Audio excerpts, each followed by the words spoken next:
សាយតែមានចេញក្រៅការងារទាំងអស់ខ្ញុំមកខ្ញុំធ្លាប់ធ្វើការគិតសុខសាន្តបេះដូងនឹងមាននំដៅស្ដាប់ពងម៉ែទៅធ្លាក់រំដៅប្រឹងពេករហូតមុខស្លេកបិទភ្នែកឃើញតែមករីកោះហើយវិញក្អៅមកថងខ្មៅជាមួយតាតៅមកដល់កំពង់សោម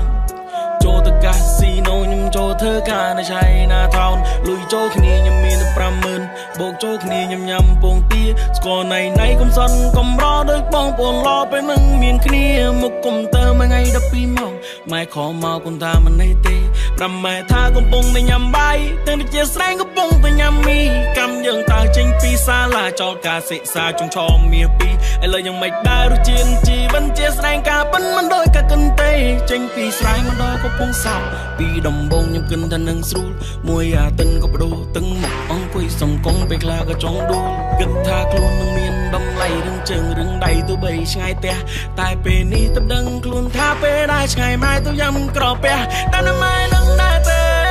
កូនកំពុងទៅជឿផ្សាអូអូតើកូនគួរទៅយ៉ាងណាម៉ែនឹងដែរទេកូនកំពុងតែការស្គាល់ហើយជាមកស្រកគេរសជាតិឆ្ងាយពីគ្រួសារជាក្មេងស្រុកស្រែតែខ្ញុំមានចេញក្រៅការងារទាំងអស់ខ្ញុំមកខ្ញុំធ្លាប់ធ្វើការគិតសុខសាន្តបេះដូងនេះមាននំដៅស្ដាប់ពងម៉ែទៅធ្លាក់រំដៅប្រឹងពេករហូតមុខស្លេកបិទភ្នែកឃើញតែមករីកោះហើយយ៉ាប់គេណាកូនមកគេធ្វើអុយធ្វើតើកុំចេញទៅមើលគេធ្វើការយើងធ្វើទៅការងារយើងទៅបានហើយចូលថាចូលទៅតបដេកយើងដេកទៅកុំឲ្យចេញទៅណាទៅខ្លាចទៅនៅឆ្ងាយមែនណាកូន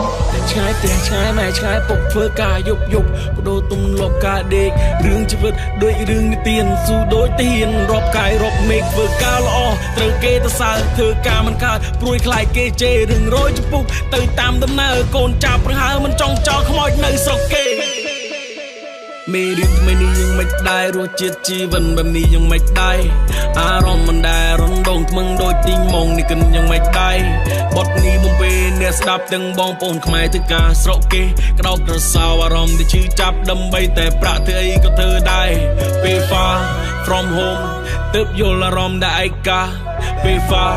from home លេបបាយដែលលេបបន្លាឆ្ងាយផ្ទះអញ្ចឹងហើយវិលវល់មិនឃើញកោះត្រើយស្នាមរបួសពេលណាទៅស្បាយស្រែករកជំនួយដែលគ្មានអ្នកឆ្លើយចាយពេលរយៈពេលច្រើនខែខ្ញុំឆ្ងាយពុកម៉ែខ្ញុំទ្រាំតស៊ូលំបាកទោះបីជាថ្ងៃខ្លះខ្ញុំហត់តែមិនហ៊ានសម្រាកសង្ឃឹមថានៅថ្ងៃណាមួយនឹងមានមុខមាត់ត្រឡប់ចូលផ្ទះកូនសុំទោសទៅដល់ពុកម៉ែដែលកូនចេញមកមិនបានសំពាំងជាក្មេងស្រុកស្រែដែលខ្ញុំមានចេញក្រៅ